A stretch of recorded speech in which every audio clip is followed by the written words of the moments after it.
അഴിമതി ആരോപണവുമായി കെജ്രിവാളിനെ ജയിലിലടച്ചതിന് പിന്നാലെ മുഖ്യമന്ത്രിയെ അതിഷി മെർലേനയെ രാഷ്ട്രീയ വൈരം മൂത്ത് നിയമപരമായി ആക്രമിച്ചതും മുഖ്യമന്ത്രി വസതിയിൽ നിന്ന് ഇറക്കാൻ ശ്രമിക്കുന്നതൊക്കെ ഈ കണ്ടകശനീൻ്റെ വിരുദ് തന്നെ.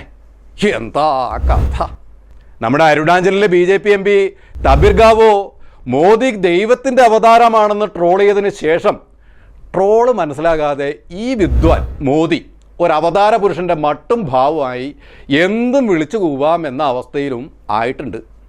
എന്നാലും ഈ പാണ്ഡൻ നായിയുടെ പല്ലിന് ചൗര്യം പണ്ടേ പോലെ ഫലിക്കുന്നില്ല എന്നാണ് അവർക്കിടയിൽ തന്നെ അടക്കം പറച്ചിൽ. അതാണല്ലോ പ്രധാനികളായ 20 MP മാർ പണി കൊടുത്തത് മോദിക്ക്. സഭയിലിപ്പോൾ പഴയ പോലെ കാര്യങ്ങൾ അങ്ങോട്ട് വെടിപ്പാകണില്ല. കാരണം ഉണ്ടേ, മുഖത്ത് വിരൽ ചൂണ്ടി ചോദ്യം ചോദിക്കാൻ 2 പുലികൾ ഉണ്ടായിട്ടുണ്ട് സഭയിൽ. ഇപ്പോൾ നമ്മുടെ രാഹുലും പ്രിയങ്കയും.